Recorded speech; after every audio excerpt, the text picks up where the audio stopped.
Who doesn't love sun, beach and sand, water and good vibes, right? Most of the time a tourist search for this kind of places, and having in mind that we just left the snow biome, I was thinking that I would love a nice swim in the blue sea. I invite you to join me in this journey to travel the world of SCUM and be a tourist in-game for one day. Today we are heading south towards these sectors in SCUM. And as we all know, these sectors in SCUM are apart from the rest of the map, and the only way to get there is either crossing the bridges or by boat. Do you remember that there was a huge hype when Gameplayers announced the new map with the new sectors? Well, that hype was spread among SCUM players, but the original hype was actually in real life among Croatian people. It might not seem much, but this is it. This is the place we're gonna visit today, the bridge. Peljesac Bridge, quite close to Dubrovnik. I chose this place because it is not a simple bridge, but it has an amazing story to tell with deep roots and controversy. Let me break it down for you. For a better understanding why the bridge, we have to go back into history a little bit.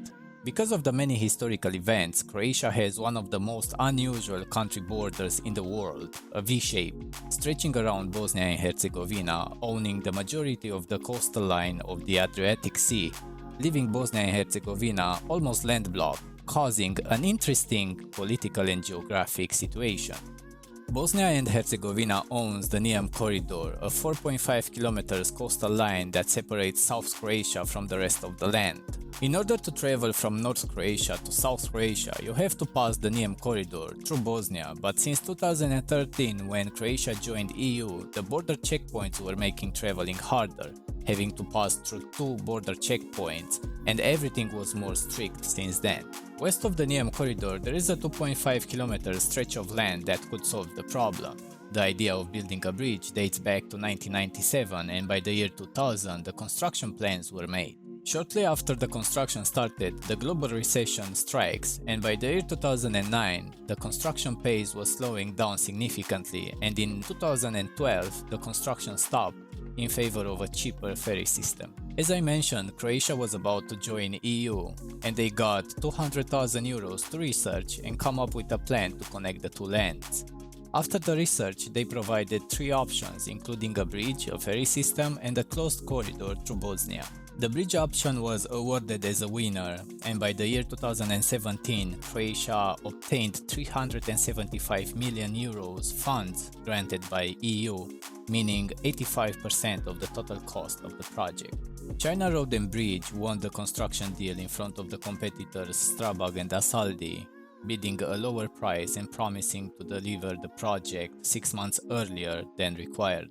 In 2018, the construction of the bridge begins, and it will have 2.5 kilometers long, a vertical clearance of 55 meters, a height of 98 meters with 4 lines deck. New road systems are made, carved in stone and in coastal line, including 2 new tunnels and 2 smaller bridges. There cannot be a happy ending story without some conflicts. People were protesting against the bridge because of the environmental impact upon the local marine ecosystem.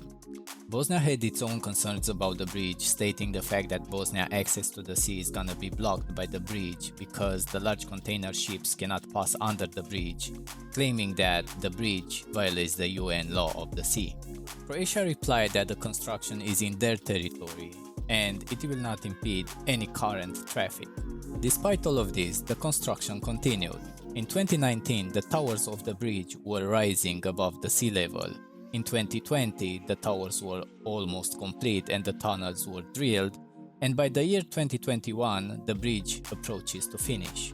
By the end of 2021, the bridge should be finished with steel lines, and this year, 2022, all the access roads should be available. The bridge has a major importance in Croatia, improving connectivity between South and North Croatia, boosting economy and tourism, and speeding up the traveling time. We got the bridge in game before the real-life bridge to be finished, and it brought to us new horizons, new lands to explore, new base building locations, new POIs, but the benefits that brought to Croatian people in real life are greater than the ones in game. Now we know that when we go down south to the train yard or the windmills, we know that it wouldn't be possible without this bridge. For me it's time to relax, to get tanned and enjoy the summer, but I will leave you with a question. Can you guess the next place in our tourist adventure? Leave your thoughts in the comment section below. Subscribe to the channel and don't miss out the next tourist adventure in SCUM. My name is Popcorn, and as always, don't forget to stay safe, stay great, and see you in the next one. Thanks for watching, guys. Bye bye.